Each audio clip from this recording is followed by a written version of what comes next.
Students, कैसे आप लोग? आई होप आप लोग अच्छे होंगे। स्टूडेंट्स, आज की वीडियो में हम बात करेंगे बहुत ही इंपॉर्टेंट टॉपिक के बारे में।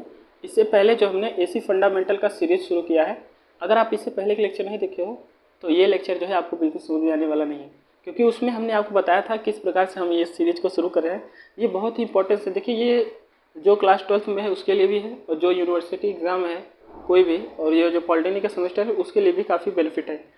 और ये स्टूडेंट जो है बहुत ही बेसिक है, बिना इसको पढ़े जो है आप कोई भी सब्जेक्ट क्या करेंगे, उसको समझ नहीं पाएंगे। क्योंकि कोई भी आपका जो डिवाइस है यहाँ पे, वो लगभग एसी पे मैक्सिमम सारी चीज़ें रन करती हैं। तो ये आपके लिए मस्ट इंपॉर्टेंट है कि सबसे पहले आप समझिए कि एसी है क्या। तो इससे पहले हमने आपको बताया वहाँ पे कि एसी को हमने किस प्रकार से जनरेट किया, मतलब generation of the single phase AC, ये हमने जो है पहले वीडियो में बताया था। उसके बाद हमने आपको बताया कि जो है उसमें बेसिक टर्म क्या है, basic term of the single phase AC. फिर वहाँ पे स्टूडेंट जो है हमने बताया आपको कि EMF equation of the single phase AC, जो कि हमने वहाँ पे ईएमएफ इक्वेशन आपको जो बताया था, तो हमने क्या बताया था कि जो आपको ईएमएफ इक्वेशन मिला था वो क्या मिला था कि ई इक्वल टू क्या मिला था आपको, E equal to EM sine omega t. I hope आप ये चीज़ें समझ रहेंगे। तो ये हमने जो है क्या किया था, वहाँ पे ईएमएफ इक्वेशन हमने फाइंड आउट किया था। तो अब हम देखेंगे कि हमने जनरेशन तो कर लिया, क्या generation of the single phase AC, generation of the single phase AC हमने देख लिया। क्या किया, हमने ये सारी चीज़ें जनरेट कर ली थी फ्राइडे के नियम के अनुसार। जो है अगर आप नहीं दिखे हो तो आप क्या करोगे, आप जाइए उसको देखिए, वो बहुत इंपॉर्टेंट है। अगर आप स्किप करोगे तो ये क्या है, ये आपके लिए जो है वहाँ पे प्रॉब्लम होने वाली है। तो इसके बाद हम देखेंगे representation of the single phase AC. हमने आपको बोला था कि इस वीडियो में हम आपको बताएंगे कि किस प्रकार से हम जो है इस एसी को रिप्रेजेंट करेंगे। क्योंकि देखिए, कोई भी चीज़ें डिस्कवर करना आसान है, उसको दिखाना भी काफ़ी ज़रूरी है। चलिए देखते हैं किस प्रकार से एसी को हम रिप्रेजेंट कर सकते हैं। तो ये हम यहाँ पे देखते हैं, यहाँ पे देखेंगे कि representation of the single phase AC. हम देखेंगे representation of the single phase AC, representation of the single phase AC.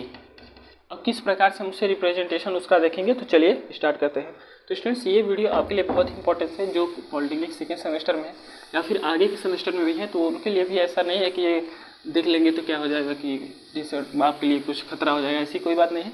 आप इसको बिल्कुल देख सकते हो और बिल्कुल इसको देखिए और अपने दोस्तों में इसको शेयर करिए, जिसके लिए रिक्वायरमेंट है उसको जो है इन्फॉर्म करिए। चलिए यहाँ देखते हैं representation of the single phase AC क्या होता है। स्टूडेंट्स, हम लोग जान तो लेते हैं कि सिंगल फेज एसी है क्या, मगर उसे रिप्रेजेंट करने का जो कई तरीका है, वो जो है लाइन बाय लाइन आपको कहीं देखने को मिलेगा नहीं, जो हम आपको बता रहे हैं। Representation of the single phase AC, representation of the single phase AC. I hope आपको ये सारी चीज़ें क्लियरली दिख रही होगी। तो यहाँ पे जब हमने रिप्रेजेंटेशन आपको बताया था, तो हमने आपको बताया कि सर आप इसको जो है 3 पार्ट्स में डिवाइड करिए। कौन कौन से? पहला है स्टूडेंट्स, आप क्या करेंगे, इसको ग्राफिकल रिप्रेजेंटेशन, क्योंकि ग्राफ के रूप में भी आप क्या कर सकते हो, इसको दिखा सकते हो। तो यहाँ पे लिखते हैं कि ग्राफिकल रिप्रेजेंटेशन, ग्राफ के रूप में आप इसको किस प्रकार से दिखा सकते हो। इसके बाद हम देखते हैं मैग्नीट्यूड रिप्रेजेंटेशन। यहाँ पे देखते हैं इसके बाद जो है मैग्नीट्यूड, यहाँ पे पहले देखते हैं मैथमेटिकल रिप्रेजेंटेशन।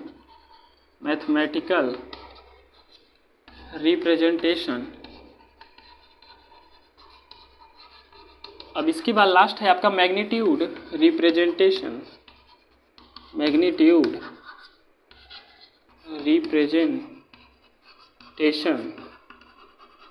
तो स्टूडेंट्स, ये 3 टाइप्स के हमने आपको यहाँ पे किसके बेस पे, representation of the single phase AC के बेस पे हमने आपको बताया। अब देखिए, ग्राफिकल रिप्रेजेंटेशन में आप लिख सकते हो क्या, वेव फॉर्म, कि इसको वेव फॉर्म में आप किस प्रकार से दिखा सकते हो। और एक आपका और रिप्रेजेंटेशन का तरीका है जो कि आपको बहुत इंपॉर्टेंस है और थोड़ा टफ भी होता है, क्या, फेजर फॉर्म। तो 2 प्रकार से आपका, एक है वेव फॉर्म, दूसरा है आपका फेजर फॉर्म। यहाँ पे मैथमेटिकल रिप्रेजेंटेशन को आप डिवाइड कर सकते हो क्या, एक है रेक्टेंगुलर फॉर्म, रेक्टेंगुलर, ये बहुत ही इंपॉर्टेंस है। और आपके जो आपका BEE है या क्या नाम है कि EE है, जो कि इलेक्ट्रॉनिक्स के स्टूडेंट्स का सब्जेक्ट है, वहाँ पे क्या होता है कि ये जो है सबसे लास्ट टॉपिक है, तो उसके क्या करते हैं बच्चे, इसको स्किप कर देते हैं। ये ग्राफिकल पढ़ लेते हैं, मैग्नीट्यूड में मतलब पढ़ लेंगे, आपका पीक है, एवरेज है, RMS है, और जो है आपका इतनी सारे और भी है, तो इतनी सारी चीज़ें यहाँ पे पढ़ लेते हैं। मगर ये जो मैथमेटिकल जो है स्किप कर देते हैं, जो कि आगे उनको ये एकदम नई चीज़ें लगने लगती हैं, क्योंकि जो चीज़ें आप स्किप करोगे बाद में वही क्या होगी, ब्रॉड आपको दिखेगी। देखिए क्या है, रेक्टेंगुलर रिप्रेजेंटेशन है, रेक्टेंगुलर रिप्रेजेंटेशन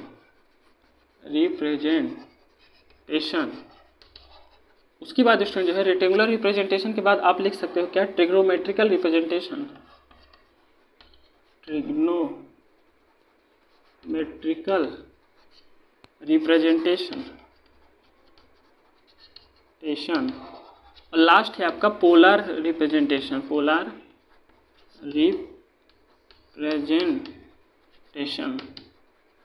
रिप्रेजेंटेशन कहिए, चाहे पोलर मैथमेटिकल रिप्रेजेंटेशन कहिए, जो भी आप कहिए। देखिए क्या है, मैग्नीट्यूड रिप्रेजेंटेशन को अगर हम देखें तो सबसे पहले आप क्या लिख सकते हो कि एवरेज क्या लिख सकते हो कि इंस्टैंटेनियस रिप्रेजेंटेशन, इंस्टैंटेनियस वैल्यू। उसके बाद हमारा है कि जो आपका पीक वैल्यू को हम दिखा सकते हैं, फिर एवरेज वैल्यू है, फिर RMS वैल्यू है। यहाँ पे ये चीज़ें आप जो है इससे इंट्रोड्यूस तो होंगे ही। ये क्या है आपका, एक है आपका इंस्टैंटेनियस वैल्यू, और जो है उसके बाद आपका पीक वैल्यू या फिर मैक्सिमम वैल्यू, और उसके बाद स्टूडेंट जो है इसके बाद है आपका एवरेज वैल्यू। ये सारी चीज़ें हम आपको डेरिवेशन के साथ कराएंगे। और सबसे इम्पोर्टेंस है RMS वैल्यू। जितनी भी क्वांटिटी आपको देखने को मिलती है वो क्या है आपकी, लगभग इलेक्ट्रिकल में RMS वैल्यू में आपको यूज़ करने में मिलते हैं। RMS वैल्यू बहुत इंपॉर्टेंस है, रूट मीन स्क्वायर वैल्यू। तो ये स्टूडेंट जो है आपको अपने माइंड में इतनी ग्राफ लेके चलना है कि सर इसके बाद हमको ये देखना है, इसके बाद हमको ये देखना है।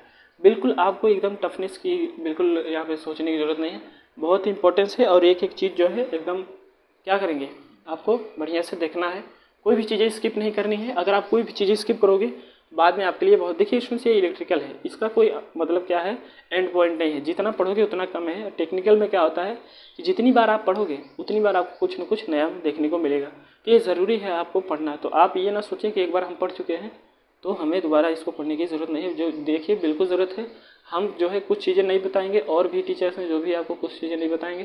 तो यहाँ पे क्या है कि आपको हमने बोला ना कि ये क्या करेंगे, आप जितनी बार इसको रिपीट करेंगे उतनी बार आपको कुछ न कुछ नया देखने को मिलेगा। तो चलिए ज़्यादा देर ना करते हुए इसको स्टार्ट करते हैं। तो हम ग्राफिकल रिप्रेजेंटेशन देखेंगे, representation of the single phase AC का पार्ट है। तो चलिए उसको देखते हैं। तो इसको रेस करते हैं। फ्रेंड्स अगर आप चैनल को सब्सक्राइब नहीं किए हैं तो सब्सक्राइब कर लीजिए। और चलिए यहाँ देखते हैं कि representation of the single phase AC में हम देखेंगे ग्राफिकल रिप्रेजेंटेशन को। ग्राफिकल, इससे आप लोग जो है काफ़ी अच्छी तरीके से, अगर 12th में ये सारी चीज़ें बढ़िया से कराई जाती हैं। क्या है ग्राफिकल रिप्रेजेंटेशन, ग्राफिकल रिप्रेजेंटेशन। आई होप आपको ये चीज़ें दिख रहे होंगे। तो थोड़ा सा हम इसको चेंज कर लेते हैं। जो हमारा अभी ये हम लिख रहे हैं इसको चेंज करते हैं। देखिए इतनी चीज़ें आप देखिए कि ग्राफिकल रिप्रेजेंटेशन में हम डिवाइड कर सकते हैं किस पार्ट में, कि ग्राफिकल रिप्रेजेंटेशन में हम डिवाइड कर सकते हैं कि आप कैसे डिवाइड कर सकते हो। एक है आपका क्या, वेव फॉर्म। क्या है, wave form. Students wave form से आप जो है इंट्रोड्यूस तो होंगे ही कि वेव फॉर्म को आप किस तरीके से दिखा सकते। देखिए वेव फॉर्म रिप्रेजेंट करने के लिए आपको 2 एक्सिस की मिनिमम जो है ज़रूरत, मतलब मैक्सिमम जो है 2 एक्सिस की ज़रूरत होती है। तो देखिए यहाँ पे 2 एक्सिस के कहने का मतलब क्या है कि एक है आपका x एक्सिस और दूसरा है आपका y एक्सिस। इतनी चीज़ जो है स्टूडेंट्स रिक्वायरमेंट। x एक्सिस के कंडीशन में आप यहाँ पे क्या रिप्रेजेंट करते हो, फेजर एंगल कर सकते हो या फिर टाइम आप दिखाते हो, जिसको आप ओमेगा टी के या फिर टी से आप यहाँ पे डिनोट करते हो। यहाँ पे क्या जो आपका y एक्सिस है इसमें आप क्या डिनोट करते हो, मैग्नीट्यूड ऑफ द क्वांटिटी। जो आपका क्वांटिटी है वो कितना मैग्नीट्यूड, 5 वोल्ट है, करंट दिखाएंगे तो 5 एम्पियर है, 3 एम्पियर है, ये सारी चीज़ें दिखाएंगे। और ये आपका क्या है कि यहाँ पे टाइम दिखाएंगे ओमेगा टी से आए। इसको दिखाते हैं। इतनी चीज़ें आप अपने माइंड में रख सकते हैं। हमने आपको जो है अभी इससे पहले स्टूडेंट्स जब ग्राफ बताया था तो इस प्रकार से हमने वहाँ पे इसको सिंगल फेज एसी को जनरेट किया था। आई होप आप ये चीज़ें समझ रहे होंगे। तो यहाँ से यहाँ तक क्या है आपका एक साइकिल है। आई होप आप ये चीज़ें सारी बढ़िया से देख रहे होंगे। ये आपका 0 है, ये आपका π/2 है, ये आपका पाई है, ये क्या है 3π/2 है और ये क्या है 2π है। आई होप आप ये सारी चीज़ें आप समझ रहे होंगे। तो इसको बहुत ही ध्यान से आपको देखना है, बहुत ही ध्यान से इसको पढ़ना है। तो ये चीज़ें स्टूडेंट जो है आप नोट कर लीजिए। अब हम देखते हैं आपको कुछ एक बेहतरीन चीज़ समझाने की कोशिश करते हैं। तो इसको हटाते हैं। देखिए ये आपका वेव फॉर्म था, तो अब इसको हम देखते हैं, हटाते हैं। और एक आपको बहुत ही थोड़ा सा अच्छी चीज़ें, यही ग्राफिकल रिप्रेजेंटेशन का ही टॉपिक है, तो उसी को रिलेशन में हम आपको बताएंगे कि फेजर फॉर्म आपका क्या होता है। तो देखिए आप समझिए स्टूडेंट्स कि अगर आप जो हमने यहाँ पे एक्सिस लिया उसमें हमने आपको बताया कि यहाँ पे एक ही आपका हमने क्या लिया कि आपको फेज लिया था। तो यहाँ आप देख रहे होंगे कि यहाँ पे क्या है कि हमने एक ही क्वांटिटी को यहाँ पे दर्शाया। अगर हम जो है देखिए ये क्या है आपका जो ओमेगा टी है, और यहाँ पे क्या है कि आपके यहाँ पे क्वांटिटी है कोई, क्या है कि आप यहाँ पे क्या कर सकते हो, आप रिप्रेजेंट करते हो, मतलब क्या मैग्नीट्यूड ऑफ क्या रिप्रेजेंट कर रहे थे इसमें, मैग्नीट्यूड ऑफ द क्वांटिटी को रिप्रेजेंट कर रहे थे। तो यहाँ पे जब हमने एक साइकिल बनाया था तो आप एज्यूम करिए स्टूडेंट्स कि मान लीजिए यहाँ पे हम जो है 2 साइकिल को बनाने की कोशिश, एक रेफरेंस पॉइंट लेते हैं और यहाँ पे क्या है एक 2 साइकिल यहाँ पे बनाने की कोशिश करते हैं। देखिए यहाँ पे 2 साइकिल बनाने की कोशिश करने का मतलब ये है, जैसे देखिए 2 नहीं 3, एक है आपका ये, दूसरा स्टूडेंट जो है हम यहाँ से अगर लेते हैं, जैसा जैसा हम बोल रहे हैं पहले आप उस कंडीशन को समझिए, उसके बाद हम यहाँ से इस क्वांटिटी को लेते हैं। देखिए यहाँ पे कहने का मतलब यह है कि आप इस चीज़ को देखिए और समझने की कोशिश करिए कि यहाँ पे क्या हो सकता है। तो इसको इतना ना फैलाते हैं, इतना ही समझ के चलिए कि यहाँ तक है। देखिए अब यहाँ पे क्या समझने की बात है कि मान लीजिए स्टूडेंट्स ये क्या है V1 है, ये जो आपकी पहली क्वांटिटी यहाँ दिखाई गई है ये क्या है आपका V1 है, क्या है V1 है। इसको हम क्या ले रहे हैं V1, इसको हम क्या लेंगे कि सर ये मान लीजिए आपका V1 है, और ये स्टूडेंट जो नीचे का है इसको हम क्या लेंगे V2, ये आपका V2 है, और जैसे ये ऊपर वाला है इसको हम लेंगे V3। तो स्टूडेंट्स आप देख रहे हैं कि अगर ये V1 गया और यहाँ पे क्या हुआ मैक्स हुआ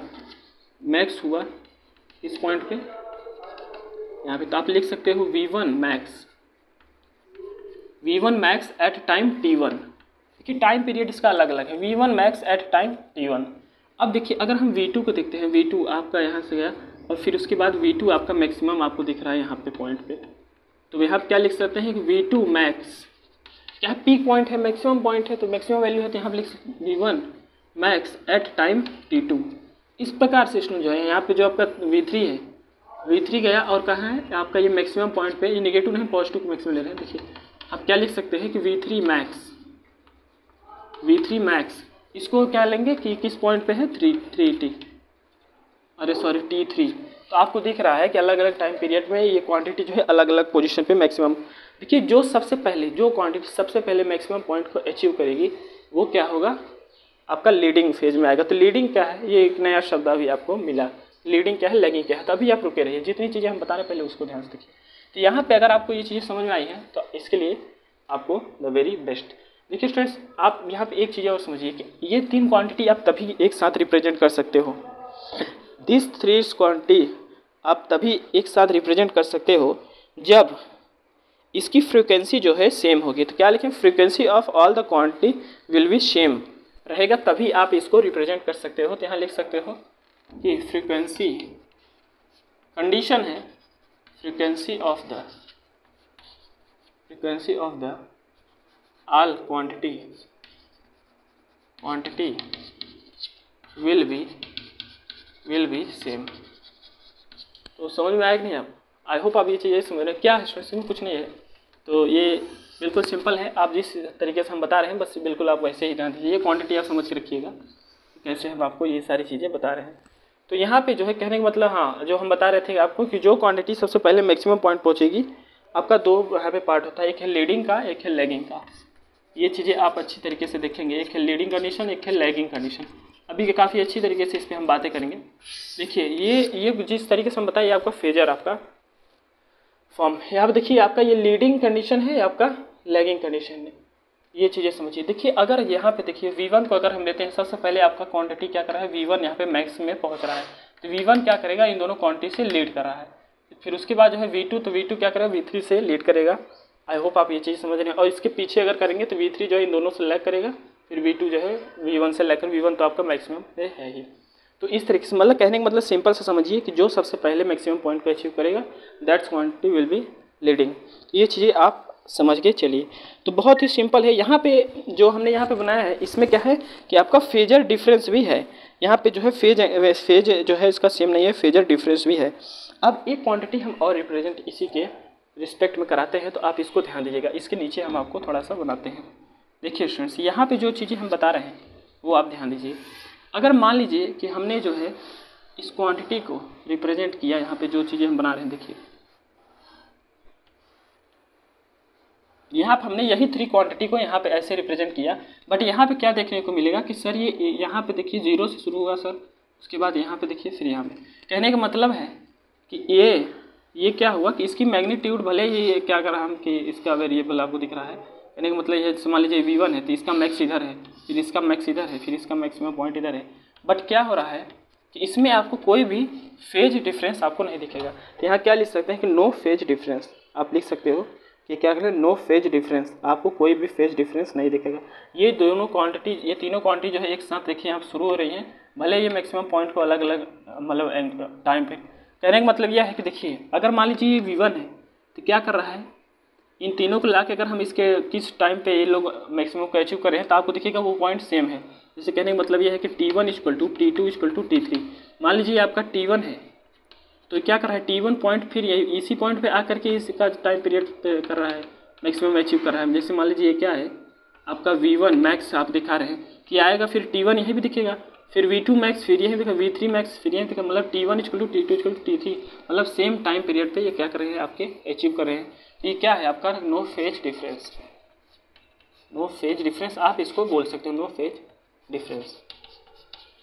डिफरेंस आप इसको दिखा सकते हो कि क्या है, नो फेज डिफरेंस में कोई फेज डिफरेंस नहीं है। तो ये स्टूडेंट जो है आपको थोड़ी सी लीडिंग का, लैगिंग का, आई होप आप ये चीज़ें आप समझ रहे होंगे कि हम क्या बोल रहे हैं। देखिए कुछ नहीं करना है आपको, अभी आप टर्म को पकड़िए, एक एक टर्म को पकड़िए और देखिए क्या होता है कि मैंने क्या बोला पहले बार में कि इसका कोई अंत नहीं है, कि अगर हम पढ़ा दिए हैं तो अब इसके आगे कुछ नहीं है, इसके आगे बहुत कुछ है। आप जितना ही डीपली जाओगे उतना ही आपको कुछ ना कुछ नया देखने को मिलेगा। तो ये स्टूडेंट जो है आपने माइंड में रखिए। यहाँ पे आप एक एग्जांपल लीजिए, जैसे कि हम अब आपको लीडिंग और लैगिंग को समझाने के लिए एक हम एग्जांपल लेते हैं, इसको रीच करते हैं। आई होप आपको ये चीज़ें समझ में आ रही है। तो बिल्कुल क्या नाम है कि आपका आज का बिल्कुल टॉपिक जो है टफ नहीं है, बिल्कुल आपका सिंपल है।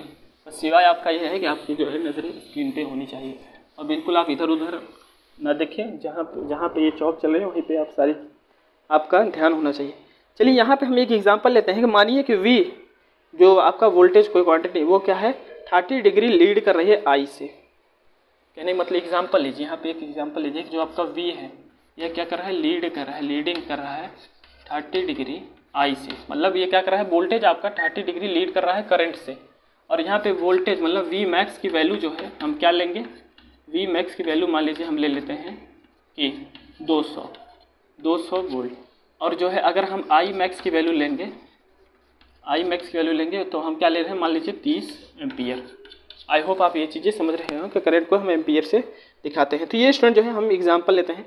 अब इसको अगर हम दिखाएं कि हम किस प्रकार से आपको दिखाएं कौन सा लीड कर रहा है कौन सा लैग, चलिए इसको जैसे अगर हम ग्राफ के रूप में कहें कि सर आप जो है स्टूडेंट्स इसको ग्राफ के रूप में रिप्रेजेंट करिए और ग्राफ में हमें दिखाइए कि किस हिसाब से आप बताएंगे कि कौन सा आपका जो है फेजर ग्राफ में, तो किस हिसाब से बताएंगे कौन सा लीड क्वांटिटी लीड है। यहाँ पर कंडीशन दिया है कि V आपका लीडिंग कर रहा है किसके 30 डिग्री विथ I के रिस्पेक्ट में।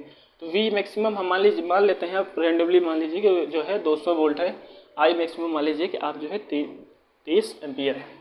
चलिए यहाँ पे हम इसको रिप्रेजेंट करते हैं। सबसे पहले यहाँ पे एक रेफरेंस एक्सिस बनाते हैं। देखिए यहाँ पे आप समझिए कि क्या समझ सकते हैं कि सर इसको मान लीजिए करंट जो है आपका I मैक्स जो आपको दिख रहा है, इस यह क्या है आपको 30 एम्पियर आपको दिया है। अब देखिए और एक चीज़ और समझिए कि जो आपको लीडिंग दिख रहा है 30 यहाँ पर डिग्री जो दिख रहा है 30 डिग्री से ये लीड कर रहा है, तो आप अगर ये V मैक्स को दिखाएंगे तो इसकी क्वांटिटी जो है ज़्यादा होगी इससे, क्योंकि ये बड़ी है ज़्यादा क्वांटिटी में है वोल्टेज को, इस वोल्टेज वाली क्वांटिटी को हम दिखा रहे हैं, तो क्या लिख सकते हैं आप, V equal to 300 volt V max को दिखाते हैं यहाँ पे।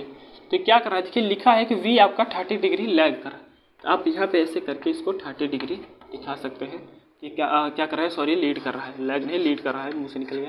देखिए यहाँ पे आप इसको कैसे बोल सकते हो कि देखिए अब इसको आप समझ सकते हो, देखिए सर कि क्या है कि ये वोल्टेज जो है ये करंट से देखिए 30 डिग्री लीड कर रहा है। कहने का मतलब देखिए ये आपका करंट है और ये क्या करें, वोल्टेज कहाँ मिल रहा है, 30 डिग्री जब चलेंगे तब यहाँ पे आपको वोल्टेज देखने को मिलेगा। तो कहने अब ये कंडीशन आपको, आई होप आपको समझ में आई होगी। एक चीज़ और बोल सकते हैं कि सर ये वोल्टेज से करंट जो है 30 डिग्री क्या कर लैग कर रहा है, इससे भी आप बोल सकते हो। अगर वोल्टेज कंडीशन बोल रहे हो तो क्या बोलोगे, वोल्टेज सर क्या है कि करंट से 30 डिग्री लीड कर रहा है। तो ये लीडिंग के लिए आपको ग्राफ था, इसलिए हमने लीडिंग कंडीशन को दिखाया है। अब एक चीज़ और समझिए कि ये दोनों क्वांटिटी जो है क्या ओमेगा रेडियन पर सेकेंड से क्या करें एंटी क्लॉकवाइज में रोटेट करती है। कहने का मतलब है अब ये कंडीशन के माध्यम से हम ये बोल सकते हैं कि आप किसी भी टाइम पे अगर हम देखें तो ये आपका वोल्टेज जो है 30 डिग्री लीड ही करेगा, करंट आपका हमेशा 30 डिग्री लैग करने वाला है वोल्टेज से। ये क्वांटिटी ऐसे चलती चलेगी। आई होप आप ये चीज़ें समझ रहे हैं किस हिसाब से हम आपको समझा रहे हैं। तो इस तरीके से आप इसको जो है रिप्रेजेंट कर सकते हो। अगर आप अपना बुक ओपन करेंगे स्टूडेंट्स, ये ग्राफ आपको कुछ थोड़ा सा देखने को मिलेगा। तो क्या करना है, आपको थोड़ी थोड़ी चीज़ें पकड़ के चलनी है। अगर आप ये चीज़ें पकड़ चलोगे तो आगे जो है मान लीजिए कभी भी ग्राफ आता है तो आप उसको समझोगे कि इस हिसाब से सर ये दिखा रहा है, कैसे कैसे आप इसको समझाए थे, कैसे भी ये करके दिखा रहे थे। यहाँ पे लिख सकते हैं कि एंटी क्लॉकवाइज ये क्या करता है, रोटेट करता है। ये क्वांटिटी जो है एंटी क्लॉकवाइज रोटेट करता है, एंटी क्लॉकवाइज रोटेट करता है। आई होप आपको एंटी क्लॉक का मतलब समझ रहेंगे। ये एंटी क्लॉकवाइज में इसलिए क्लॉकवाइज आपका घड़ी जो है इस तरीके से मूव करता है और उसी का अपोजिट जो है एंटी क्लॉकवाइज होता है। तो ये चीज़ें आप जो है समझेंगे, बहुत ही बेसिक है। आई होप स्टूडेंट्स आप जो है बिल्कुल बोर नहीं, बिल्कुल बोर मत होइए। जैसे जैसे हम बता रहे हैं बस वैसे ध्यान दीजिए, सारी चीज़ें आपको समझ में आएंगी। अब देखते हैं कि अब यहाँ पे हमने देखा कि आपका वेव फॉर्म और फेजर फॉर्म किस हिसाब से है। तो जो पहला वाला ग्राफ हमने बनाया था जो V3 अलग अलग में दिख रहा, तो उसमें जो है क्या था, आपका फेज डिफरेंस था। बाद में जब हमने एक ही क्वांटिटी को आपको एक और ग्राफ बनाया था नीचे, उसमें क्या है, फेज डिफरेंस आपका नहीं था। चलिए अब हम देखते हैं कि सर मैथमेटिकल रिप्रेजेंटेशन को हम स्टार्ट करते हैं। तो ज़्यादा देर ना करते हुए मैथमेटिकल रिप्रेजेंटेशन को चलिए स्टार्ट करते हैं। तो क्या है, बिल्कुल सिंपल है, बिल्कुल सिंपल है स्टूडेंट्स, और बिल्कुल टफ नहीं है और बहुत ही आसान है। बस सिवाय यह है कि आपको अपनी नज़रें यहाँ पे होनी चाहिए। देखिए क्या है कि आप जो है जितनी अच्छी तरीके से यहाँ पे ये चीज़ें पढ़ के चलोगे उतनी आपको जो है बेनिफिट होने वाली है। यहाँ पे बेनिफिट लीजिए। चलिए अब यहाँ देखते हैं मैथमेटिकल रिप्रेजेंटेशन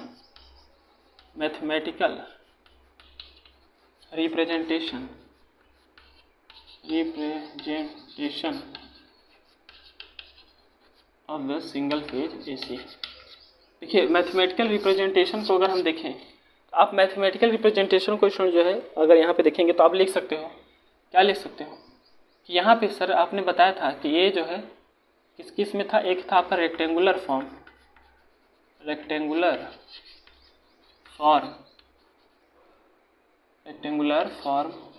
दूसरा है आपका क्या, ट्रिग्नोमेट्रिकल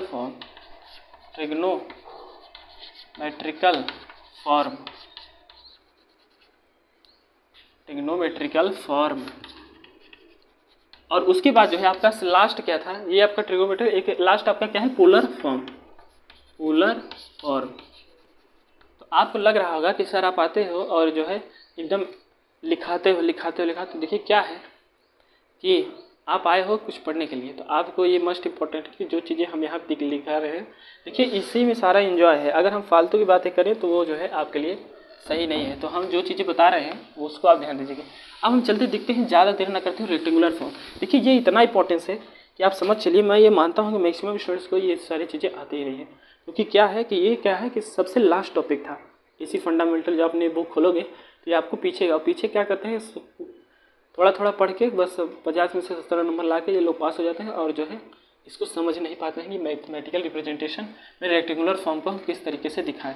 तो जो चीज़ें हम आपको बता रहे हैं ये बहुत ही इंपॉर्टेंस है, आप इसको जो है समझ के चलिए। इसको अगर आप बिना पढ़े चले गए तो ये आपको कोई मतलब नहीं है आपका यहाँ पे देखने को। रेक्टेंगुलर फॉर्म को स्टूडेंट जो है किस प्रकार से ये रिप्रेजेंट किया जाता है तो उसको आप समझिए। यहाँ पे अगर आप रिप्रेजेंट करना चाहते हैं तो यहाँ क्या लिख सकते हैं, 20 + - j 30। तो सर ये आपने क्या लिख दिया, ये आपने क्या लिखा है। तो जो हमने लिखा है वो आपके बुक ने भी यही चीज़ें लिखा है, तो आप इस बिल्कुल परेशान मत होइए। देखिए ये चीज़ें जो हम आपको यहाँ पे लिख के बता रहे हैं ये सर बहुत ही इंपॉर्टेंस है। आप इस टर्म को समझिए सर, इस टर्म को समझिए। तो इसकी क्वांटिटी पहले हम ना लेते हैं, यहाँ पर हम एग्जांपल लेते हैं। मान लीजिए सर ये ए है, सर ये बी है। अब आपको दिख रहा है तो रेक्टेंगुलर फॉर्म में आपको ये इस तरीके से रिप्रेजेंट करते हुए आपको दिखेगा। तो आई होप आपको ये क्लियरली दिख रहा होगा स्टूडेंट। ये आपका बी है, ये आपका ए है, ये आपका बी है। चलिए अब देखते हैं कि ए क्या है, बी क्या है, जे क्या है, प्लस माइनस क्या है। ये बहुत ही इंपॉर्टेंस। देखिए ए क्या है, ए है स्टूडेंट्स आपका कांस्टेंट पार्ट। जैसे जैसे हम नोट कर रहे हैं आप वैसे वैसे नोट करते चलिए। ए क्या है आपका कांस्टेंट पार्ट है, इस कांस्टेंट पार्ट। बी क्या है फ्लक्चुएटिंग पार्ट, फ्लक्चुएटिंग पार्ट। और देखिए स्टूडेंट्स यहाँ पे ए क्या है कांस्टेंट पार्ट, बी क्या है, और ये जो जे है बस यही स्टूडेंट्स को थोड़ा सा प्रॉब्लम करता है। देखिए ये आपको थोड़ा सा कॉम्प्लेक्स नंबर की तरह, कॉम्प्लेक्स नंबर का ये क्या दिख रहा है आपको, ये क्वेश्चन थोड़ा सा दिख रहा होगा। तो जी बिल्कुल आपको दिख रहा है, मैं समझ रहा हूँ, इसकी पार्ट भी आपको दिख रहा है। तो यहाँ पे क्या है, इस जे को जो स्टूडेंट्स यहाँ पे -1 इसकी वैल्यू होती है, और इससे क्या है ये हमेशा शिफ्ट होता है, शिफ्ट 90 डिग्री। आई होप आप ये चीज़ें, इसकी शिफ्टिंग जो है हमेशा क्या होती है 90 डिग्री पे इसकी शिफ्टिंग, मतलब फेज शिफ्ट जो है वो 90 डिग्री इसका होता है। तो आप यहाँ पे पूरा लिखिए फेज शिफ्ट, क्या लिखते हैं फेज शिफ्ट, फेज शिफ्ट जो है क्या है 90 डिग्री इसका होता है। आई होप आप ये अच्छे समझ रहे होंगे। ए क्या है कांस्टेंट पार्ट है, बी क्या है फ्लक्चुएटिंग पार्ट है, और जे क्या है -1 फेज शिफ्ट इसका है। और यहाँ पे जो आपको प्लस दिख रहा है, ये माइनस दिख रहा है सर, ये क्या है, ये आप हमको बताइए। प्लस क्या है, प्लस आपका है leading condition of the quantity. Plus है आपका leading condition of the quantity, और माइनस क्या है lagging condition of the quantity. तो देखिए कितना सिंपल है, बहुत ही सिंपल है, बहुत ही सिंपल है। जिस तरीके से हम आपको बता रहे हैं यहाँ पे आपको बहुत ही मिनिमम तरीके से आपको मिलेगा। जो तरीका हम आपको बता रहे हैं अगर आप एक बार देख लेंगे तो आपको एसी का कोई भी क्वेश्चन कहीं भी आएगा तो आपके माइंड में तुरंत सेटअप होगा कि हाँ ये चीज़ें यहाँ से है, ये चीज़ें यहाँ से है। ये आपके माइंड में जो है ग्राफ बना। क्या होता है स्टूडेंट्स कि आप लोग जो है इसको पढ़ लेते हो, देखिए तैयारी करने कभी भी जाइए तो क्या है कि बेसिक आपका क्लियर होना चाहिए, इतना क्लियर हो कि अगर टीचर वहाँ कुछ भी लिख रहा है तो आपके माइंड में टच करना चाहिए कि ये टॉपिक जो है इस तरीके से इस सब्जेक्ट का है। देखिए जो प्लस है इसको हम क्या लिख सकते हैं कि leading condition of the quantity क्या है, यहाँ पहले लिखते हैं प्लस क्या है आपका leading condition of the quantity. जो माइनस है वो क्या है lagging condition of the quantity, lagging condition of the quantity. I hope आपको ये चीज़ें दिख रही होंगी। तो क्या है आपका leading condition of the quantity और lagging condition of the quantity. तो ये चीज़ें जो है आप नोट कर लीजिए, हम साइड हो जा रहे हैं। बहुत ही इंपॉर्टेंस है आपका rectangular wave form, rectangular form. तो इतनी चीज़ें स्टूडेंट्स आपको आनी ही चाहिए। तो चलिए अब एक हम एग्जांपल लेके इसको देखते हैं किस प्रकार से हम इसको जो है फेज में दिखा सकते हैं, फेज डायग्राम से। चलिए हम देखते हैं इसको। स्टूडेंट्स आप नोट कर लीजिए, हम इसको यूज करने वाले हैं। देखिए यहाँ पे आप एग्जांपल लीजिए, मान लीजिए रेक्टेंगुलर फॉर्म में हम क्या देखने वाले हैं। मान लीजिए स्टूडेंट जो है यहाँ पे आपका क्या है रेक्टेंगुलर फॉर्म में हम बात कर रहे थे। एग्जांपल लीजिए, मान लीजिए क्या है 20 + -30 यहाँ पे जे, ये आपको मान लीजिए ये क्वेश्चन। यहाँ पे आप कैसे इसको जो है फॉर्म में, मतलब वेव फॉर्म में ग्राफिकल रिप्रेजेंटेशन के तौर पे आप दिखा सकते हो फेजर फॉर्म। तो देखिए आप मानिए कि ए की वैल्यू क्या है 20 है, बी की वैल्यू क्या है 30 है, और जे आप जानते हो 90 डिग्री शिफ्ट है, और ये प्लस माइनस आप सारी चीज़ें समझ रहे हो। तो स्टूडेंट्स अगर हम कंडीशन लेते हैं, दो कंडीशन यहाँ पे लेंगे कि आप मानिए कि जो है 20 + J 30 का एक कंडीशन आपको हो जाएगा जो कि आपका लीडिंग कंडीशन में दिख रहा है, और जो है 20 - J 30 का जो आपका लैगिंग में दिख रहा है। आई होप आप ये दो कंडीशन में, चलिए हम देखते हैं किस प्रकार से इसको हम ग्राफिकल रिप्रेजेंटेशन में दिखा सकते हैं। तो यहाँ देखिए पहली क्वांटिटी को अगर हम देखें स्टूडेंट्स तो बिल्कुल ध्यान दीजिए, बहुत इंपॉर्टेंस है यहाँ पे, बहुत ही ज़्यादा इंपॉर्टेंस है। देखिए यहाँ पे जो चीज़ें हम बता रहे हैं वो आप बिल्कुल ध्यान से इसको देखिए। क्या हम बता रहे हैं, देखिए यहाँ पे आपको क्या करना है, यहाँ पे आपको रिप्रेजेंट करना है कि सर किस हिसाब से हम, यहाँ पे एक रेफरेंस आप लाइन बनाइए। सबसे पहले रेफरेंस लाइन सर हमने ड्रॉ कर लिया। चलिए ठीक है, यहाँ पे देखिए आपको इतनी चीज़ें समझना है कि जो आपका कांस्टेंट पार्ट है जो हमने बताया था ए वाला, उसको आपको दिखाना है इस x वाले x, मतलब यहाँ पे जो है आपको कांस्टेंट मान मतलब 20 आपको यहाँ पे दिखाना है। स्टूडेंट जे आप जानते हो कि 90 डिग्री शिफ्ट, इसका मतलब देखिए लीड कर रहा है। प्लस का देखिए 20 मतलब लीड, यहाँ प्लस का मतलब है लीड कर रहा है। क्या ये क्वांटिटी लीड कर रहा है? आप लिख सकते हो कि लीडिंग में है, तो इसका मतलब सर ये ग्राफ जो है इससे लीड करेगा। तो आप समझ रहे हो, तो क्या है जे क्या है 90 डिग्री शिफ्ट है, मतलब ये लीडिंग में है, 90 डिग्री शिफ्ट है कहाँ पे 30 आपका बी वाला जो पार्ट है ये आपका ए इक्वल टू 20 है। ये क्या कर रहा है 90 डिग्री क्या कर रहा है शिफ्ट में है। आई होप आप ये चीज़ें समझ रहे हो। क्या है 90 डिग्री, तो आप इसको ऐसे ना बनाइए। देखिए अभी हम बता रहे हैं, देखिए ये थोड़ा सा यहाँ ऐसे इस प्रकार से रिप्रेजेंट नहीं होगा। 90 डिग्री के मतलब है कि आपका इधर से आपका ये होने वाला 90 डिग्री शिफ्ट है, तो कहाँ पे ये बी इक्वल टू 30 पे। आई होप आप ये चीज़ें समझ रहे हो। देखिए लीडिंग कंडीशन में आपको दिख रहा है, ये प्लस का मतलब लीड का कंडीशन है। आई होप स्टूडेंट्स आपको ये सारी चीज़ें दिख रही हो। तो ये किस एंगल से रोटेट कर रहा है, ओमेगा रेडियन पर सेकेंड, मतलब ओमेगा रेडियन से एंटी क्लॉकवाइज ये क्वांटिटी रोटेट करती है, जिस तरीके से एरो से हमने आपको दिखाया है।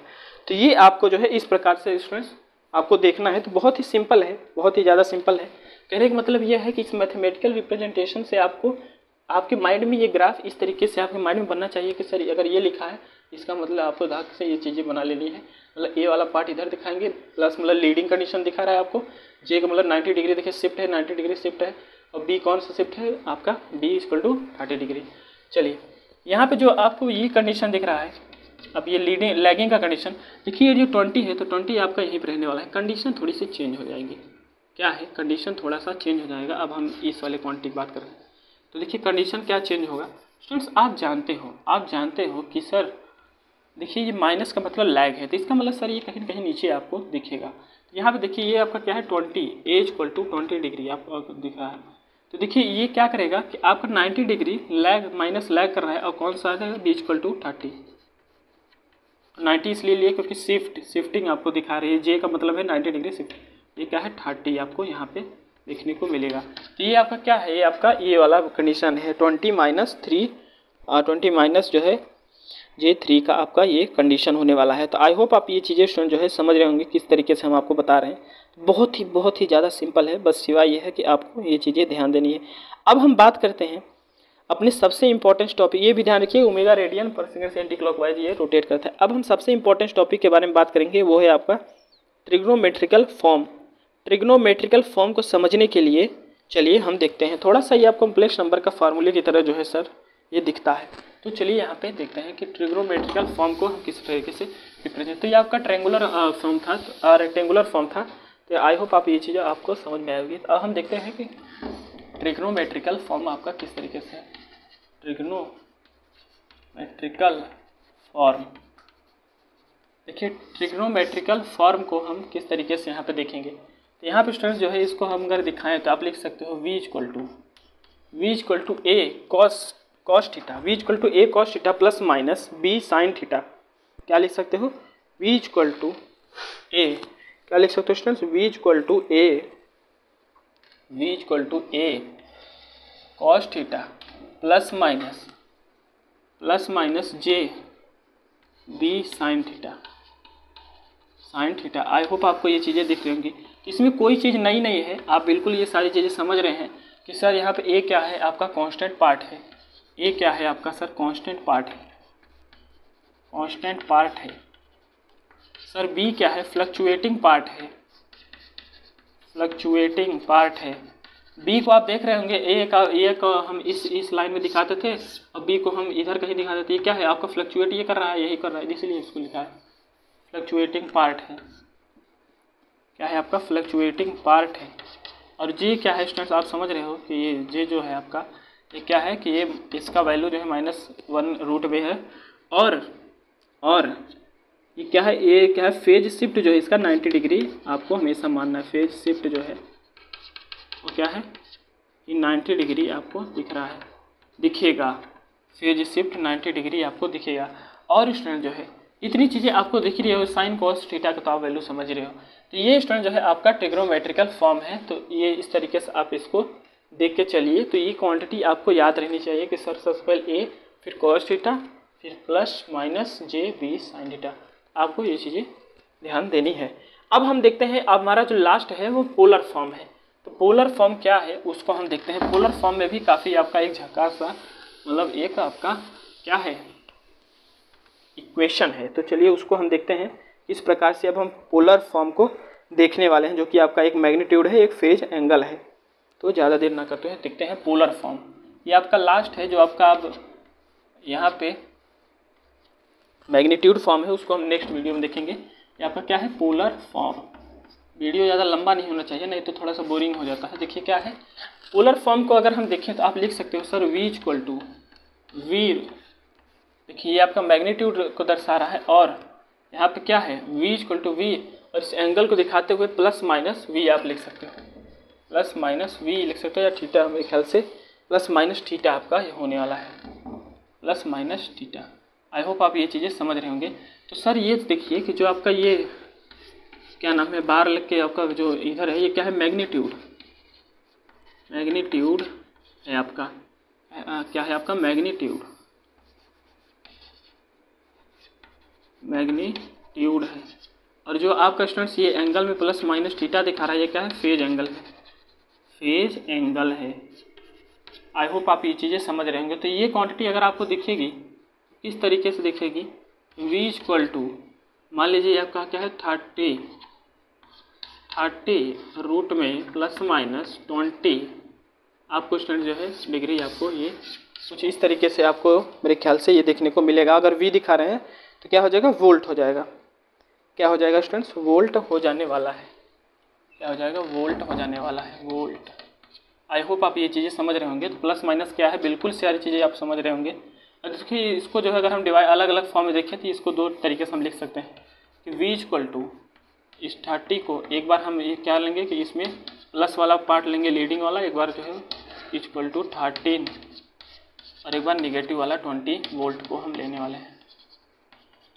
आई होप आप ये चीज़ें समझ रहेंगे। तो ये आपका क्या है कि कुछ आपका क्या है कि ये आपका क्या है पोलर फॉर्म है। तो स्टूडेंट्स आज के वीडियो में हमने जो है बहुत ही इंपॉर्टेंट टॉपिक के बारे में देखा जो कि हमारा क्या था representation of the single phase AC में हमने देखा कि ग्राफिकल रिप्रेजेंटेशन सर किस तरीके से हमने उसको किया, वेव फॉर्म और फेजर फॉर्म को कई सारी चीज़ें हमने आपको यहाँ पे एक लॉजिक है। हम ये नहीं बोल रहे हैं कि हमने बहुत ज़्यादा पढ़ा दिया है, हमने क्या किया है कि आपके माइंड में एक सेटअप किया है कि सर इसके बाद ये है इसके बाद ये है। कहने का मतलब ये है आप एक ग्राफ के वाइज अगर पढ़ते हो तो आपके माइंड में ये चीज़ें सेटअप होते हैं कि ये पॉइंट इस तरीके से आया है। अगर सर डायरेक्ट आप कोई चीज़ें देख के पढ़ रहे हो तो डायरेक्ट कहने का मतलब यह है कि आप किताब खोले और डायरेक्ट पीक वैल्यू और एवरेज वैल्यू मतलब समझ ही नहीं पा रहे हो कि ये शुरू कहाँ से हो रहा है। किताब में जिस तरीके से लिखा हुआ है उस तरीके से आपके माइंड में ये सारी चीज़ें थोड़ी सी डिफ़िकल्ट होती हैं समझने के लिए, क्योंकि हम भी जो है किताब को देखते हैं किस हिसाब से है। तो उसमें क्या है कि आपको डायरेक्ट सारी चीज़ें वहाँ पर दिखाई गई हैं जो कि आपको समझने के लिए आपको पता चलना चाहिए सर कि जनरेशन के बाद सर हम किस तरीके से उसे रिप्रेजेंट कर रहे हैं, किस तरीके से हम उसकी जो है एनालिसिस करेंगे। तो सारी चीज़ें यहाँ पे बताई जाएंगी। बस सिवाय यह है कि आप रिलैक्स करिए और वीडियो शेयर करिए, सब्सक्राइब करिए और बहुत ही ध्यान से पढ़िए। और आज के लिए इतना ही, आगे के लिए नेक्स्ट वीडियो में आप इंतज़ार करिए, आपका पार्ट 3 आएगा और बहुत बेहतरीन पार्ट 3 होने वाला है, क्योंकि मैग्नीट्यूड ऑफ द रिप्रेजेंटेशन जो मैग्नीट्यूड के फॉर्म में हम रिप्रेजेंट किस तरीके से करेंगे वहाँ पे जो है हम आपको बहुत ही बेहतरीन तरीके से बताएंगे कि इंस्टेंटेनियस वैल्यू क्या है, पीक वैल्यू क्या है जिसको मैक्सिमम वैल्यू भी कहते हैं, एवरेज वैल्यू क्या है, आरएमएस वैल्यू क्या है। तो आरएमएस जो है जो शानदार टॉपिक है स्टूडेंट्स, अगर आप स्किप करोगे तो दैट इज़ योर प्रॉब्लम। और आज के लिए इतना ही, चलिए आगे के लिए नेक्स्ट वीडियो।